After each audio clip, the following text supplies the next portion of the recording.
mga kaibigan at muli ako'y nagbabalik sa inyong harapan at meron na naman tayong isang video at itong video na to ay tungkol sa isang makeup at ito ay ere-review natin kung okay ba tong makeup na to. So, nakikita nyo ngayon yung ayos ko. Nasa gitna yung hati ko. So, tinry ko kasi may nakapansin kasi na viewer na mga vlog ko daw ay puro pa-side daw yung hair ko. So, syempre ako, lahat naman ng mga comments nyo sa akin, syempre dun ako natututo kung paano ko i-develop yung sarili ko at kung paano ko ma-develop at gagawin yung paggagawa ko ng video para sa inyong lahat. So, ayun, nakinig ako. Ewan ko, para sa akin hindi siya bagay. Pero, eto, try lang natin. So, let's move on. Aayusin ko na lang mamaya yan. Ayan, so nakikita nyo ngayon yung mukha ko ay as in wala. Wala akong ka-makeup. Pero, syempre, ang kilay ay nandyan pa din. Alam nyo yan, kilay is life. Product natin ay ang bagong-bago ng L'Oreal. Ito siya! Tadadan! Yay! New Oxygen Technology. So, ibig sabihin nun ay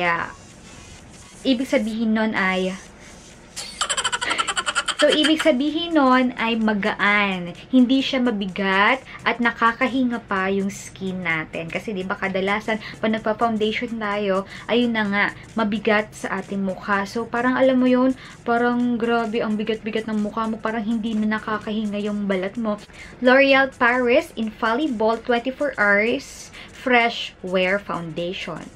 Okay, 24 hours, fresh look and longer lasting. So, fresh look lang yung datingan. So, syempre, gusto ko naman yung, alam mo yun, parang no makeup look. Pero, may kaunting makeup lang. Parang, alam mo yun, parang fresh look lang yung datingan na parang hindi halatang naka-makeup ka. So, eto daw yun.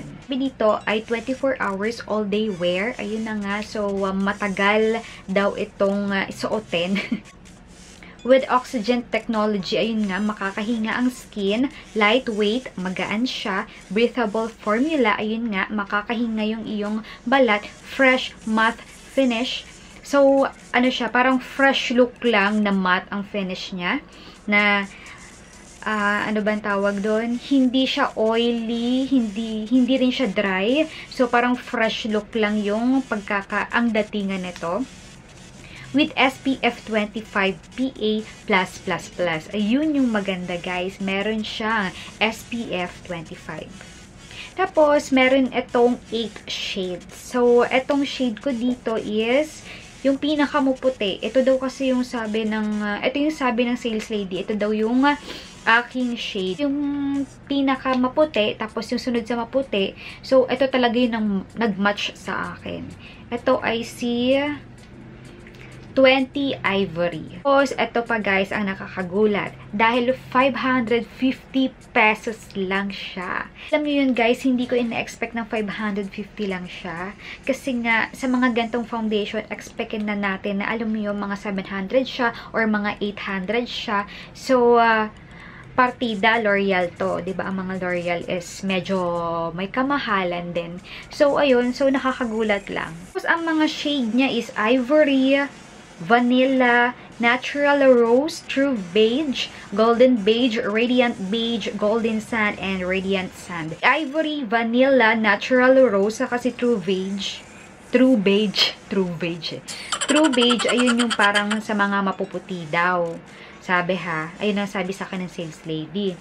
Tapos, si Golden Beige, si Radiant Beige naman, yun sa katamtaman. Tapos, sa mga morena daw, sa mga morena ay si Golden Sand and si Radiant Sand. Buksan na natin siya. Maganda yung packaging niya para sa akin at babasagin din siya. Kaso lang hindi siya travel friendly kasi malaki siya, saka mabigat. Tapos, ang maganda is may cup siya. Ayan, may takip. Tapos, dip pump din siya. Ay, ayaw. Ayan na.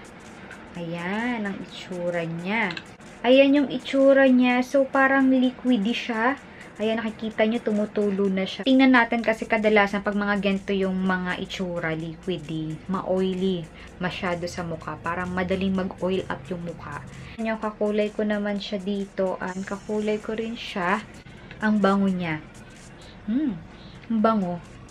Parang amoy flower. Tapos nga pala naalala ko guys, meron din silang isang foundation na napakaganda din at sobrang ganda ng oil control nito. So, ito yung madalas kong ginagamit. As in, ginagamit ko talaga to. Pero wala pa akong review na to kasi halos lahat kasi ng mga vloggers na review na to. So, syempre, halos lahat alam na kung ano yung meron dito sa foundation na to. So, hindi ko na rin siya nagawa ng review. Pero ito talaga yung ginagamit ko. Tchadadan! Ayan siya. So, ito yung L'Oreal Paris 24 Hours din siya. Infallible Pro Matte. Ito ay sobrang, alam nyo yun, matte na matte talaga siya. Parang, alam mo yun, parang the best to sa mga oily skin talaga. Pero ako, hindi naman masyadong oily yung skin ko. Pero, syempre, kapag tumagal-tagal na at lalo na sa arawan ka, ayun, mag-oil ka talaga ng sobra-sobra doon. So, ito talaga yung panlaban ko, guys. Paglalabanin natin silang dalawa. Okay, kasi eto, tingnan natin kung ano yung mas maganda. Pero ang kiniklaim nilang dalawa is, pareho naman sila, kaso lang ito, fresh look ang datingan. Ito naman is matte na matte. Pero tingnan pa rin natin, malay mo, kung ano pa rin yung mas maganda. Issue na to is my SPF. So, ito wala. Ito, naglalagay pa ako ng sunblock sa aking mukha or protection, SPF na cream, saka pa lang ako maglalagay nito. Ito, kahit diretso muna, moisturizer, tapos diretso muna dahil may SPF siya. Yan na, try na natin. So, magmo-moisturizer muna tayo. Okay, dito sa side na to is si Infallible na bago. Ito si Fresh Look. At dito sa side na to ay si Infallible Matte Finish. Ako. Sobrang ano talaga siya, no? Ayan, oh. Ayan na, guys. Ito na nyo. Tumutulo. Gamit ako ng brush. Uy, wow. Ay, ang ganda ng coverage niya. Ayan, oh. Natakpan. Di ba may mga veins ako dyan? Tingnan nyo, guys. Natakpan niya agad. Ang ganda. Oo nga, natakpan niya nga. Ang ganda ng coverage.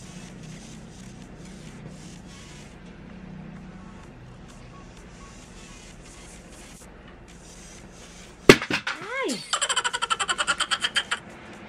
Diba? Tingnan nyo, pati yung dark circle ko, kahit hindi ka na mag-concealer. Tingnan nyo naman, i-compare nyo dito saka dito. Diba? I like this. Talagang full coverage siya. Kapag ina-apply siya, hindi siya, mabilis siyang i-blend. Ayan, blend agad siya. Tingnan nyo, ang kinis agad ng mukha ko.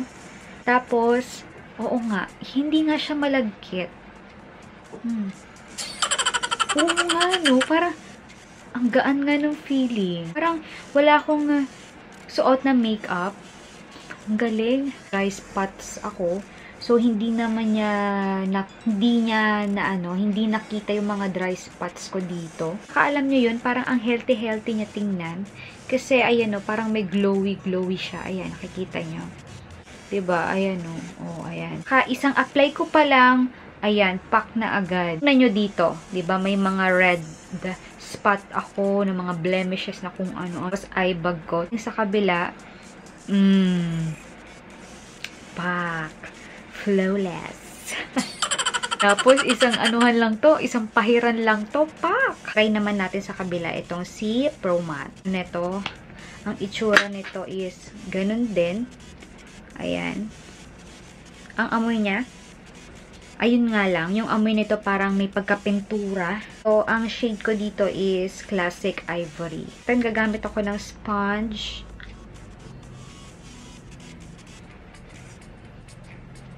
Ayan. Ito kasing Pro Matte na to, kailangan i-blend mo agad siya dahil natutuyo agad siya.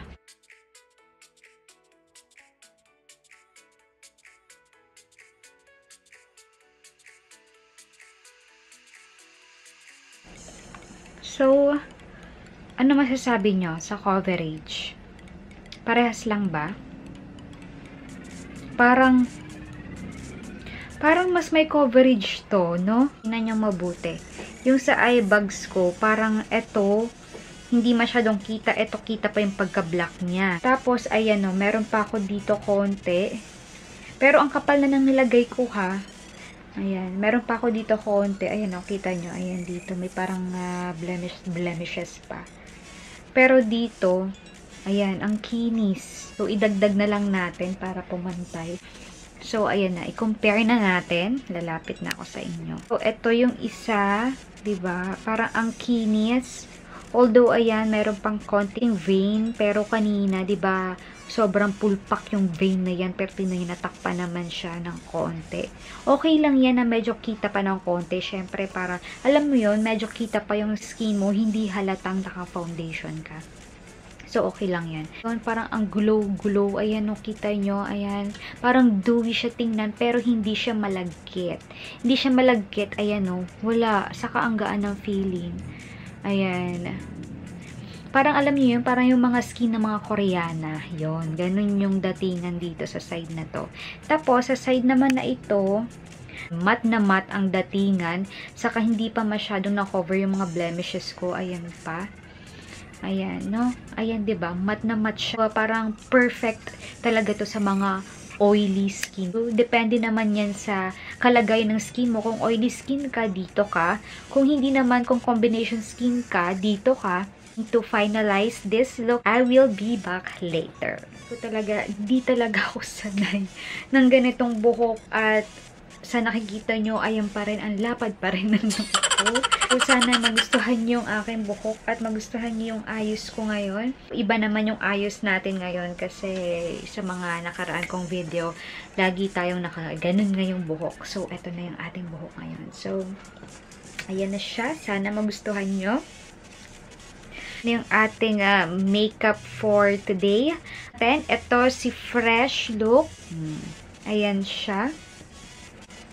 Fresh na fresh ang look. At ito naman si Pro Matte. Yan, i-wear test natin tong dalawang foundation na to. Kanina pala napansin ko dito kay Matte, nakita yung mga dry spot ko dito. Ang dami. Nakita yung, kasi nga, diba, napaka-matte kasi niya. Ayan dito, meron dito. Ayan, nakita niyo yung... Ayan, sorry guys ha, yung aking cutics nga pala is na ano, natanggal. Sin ko sa foundation na to, pares, mas lightweight to kesa dito. Oo, yun. Yun pa lang yung napapansin ko ngayon.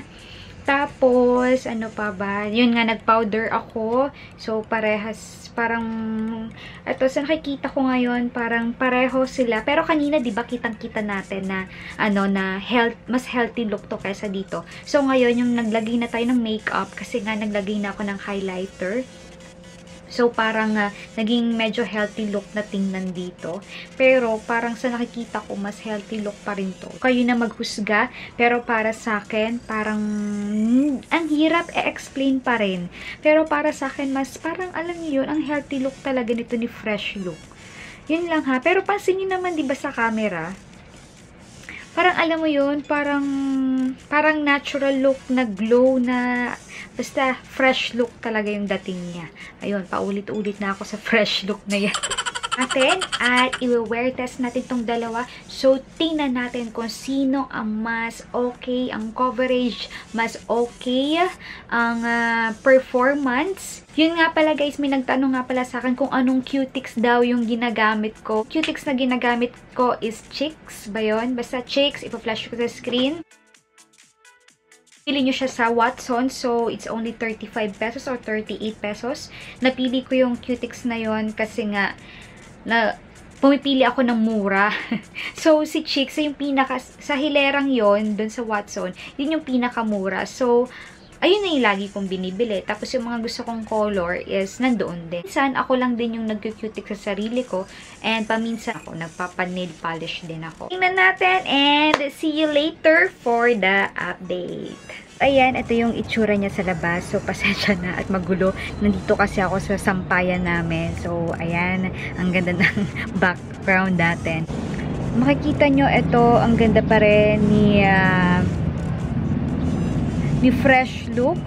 Tapos, itong si Pro Matte, ayan. Matte na matte siya at tingnan niyo yung pagka-textured ng skin ko. Ayan, kitang-kita. Ganda ng pagka-finish ni Fresh Look. So, 4 hours na yung nakalipas, but still, yung oil control nila is okay pa. Ayan, pero banda rito, parang nag-oil na ako dito sa bandang ilong. At ito naman si Pro Matte, wala, matte na matte pa rin yung finish ko dito. Ayan o. Tapos sa may bandang ilong wala. Ito sa kabila yung super oily na yung ilong ko. Ngayon, nakalipas na yung 4 hours, gusto ko pa rin is si Fresh Look pa din. Magpipicture ako with flash. So, tingnan natin kung ano itsura niya pag may flash. Ayan! Final update tayo. Ayan na nga ang foundation sa ating mukha at nagstay siya sa atin ng parang 8 hours or 9 hours kasi anong oras na? 20:48. So, maganda 9 o'clock na. Kanina nag-start tayo ng mga 1 o'clock ng hapon. So, sumatotal parang 9 hours na siya dito sa mukha natin. Ayan, ang napapansin ko lang ay parang ganun pa rin yung foundation. Parang pulpak pa rin yung foundation. Hindi siya nahulas. Ito yung kay Fresh. Lapit ako. Ayan yung kay Fresh. Tapos, ito yung kay Pro Matte. So, ano masasabi nyo? Ako, masasabi ko, etong si Fresh, parang hindi siya nagbago. Parang ganun pa rin ang itsura niya, pero nag-oil ako. Nag-oil ako sa may bandang ilong. Pero dito naman talaga ako nag-oil lagi. Etong ilong ko talaga, grabe mag-oil. Ayan o, ang kintab, sobra. As in, hindi ako nag-retouch kung ano or whatever. Wala akong nilagay na pulbo. Wala talaga. Ayan, yung ilong ko lang nag-oil. Pero yung dito sa may noo ko, hindi naman. Okay lang. Pero yung dito, parang walang nagbago. Walang nahulas. Yung kilay ko din, hindi rin. Wala rin. So, okay. Okay siya. Ayan, sa kabila naman tayo. Si Matte naman ay ganoon din ang itsura. Mas wala akong nakikitang oil at matte na matte talaga siya. Ayan, matte na matte pa rin pati sa taas, pero yung oil pero yung ilong ko lang, ayan yung ilong ko, 'di ba? Oil, ma-oil din ang ilong ko. Pero ang makikita nyo, mas ma-oil itong part na to. Dito kay Fresh kesa kay Matte. Pro Matte. Lapit ako ulit sa inyo para makita natin ang ilong ko. Ang problema lang, parang nagkaroon lang ako dito ng parang buo-buo. Nagkabuo-buo siya. Siguro, hindi lang maayos yung pagkaka-blend ko. Kesa dito. Ayan, dito wala. Wala ang buo-buo na parang foundation. Ayan, dito lang nagkaroon lang ako. Pero siguro, hindi lang maganda yung pagkaka-blend ko dyan kasi paano ba? Kasi nga, siksik siyang ilong nakasiksik kasi siya. So, hindi ko siguro masyadong na Mas maganda siguro kung sponge yung ginamit natin. Dito, kay Fresh Look. But still, okay pa rin siya. Parang parang ang kinis pa rin niya, no? Ayun lang, ang masasabi ko lang, para sa akin, mas gusto ko to. Etong si Fresh Look. Kasi fresh ang look mo. Ayun na nga. Saka parang healthy nga tingnan. So, nakailang beses na ako nagsabi ng healthy. Pero, yun naman talaga yung totoo Kitang-kita naman natin na parang mas okay to kaysa dito. Dito kasi parang, alam mo yun, parang patay. Although, favorite ko yung foundation na yun. Kaso nga lang yung dumating ito, parang mas gusto ko na to.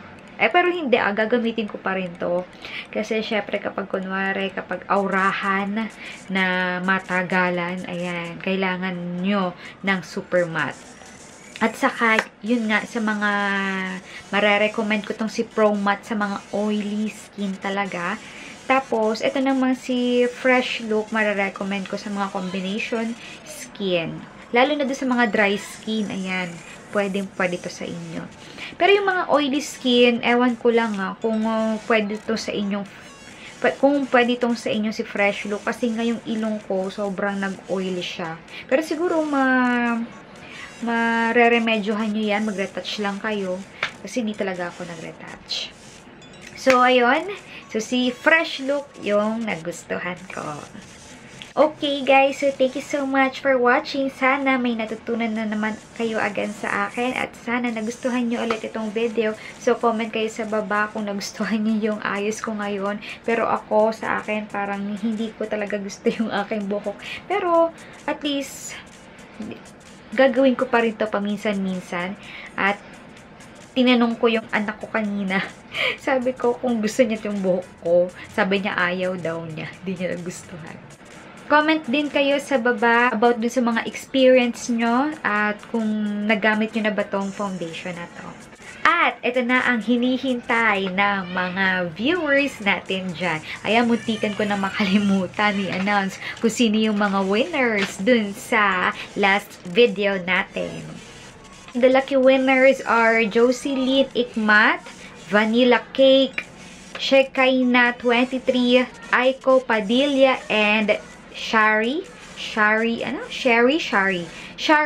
G. So, congratulations! Yay! So, yung mga nanalo, i-email nyo na sa akin yung inyong buong pangalan at yung address nyo at ipapadala ko na sa inyo ang inyong napanalunan. Okay, thank you so much guys! And don't forget to thumbs up this video, to share this, and to subscribe on my channel. Kung hindi ka pa nag-subscribe, mag-subscribe ka na para sa mga next videos. So, see you again on my next videos. So, bye!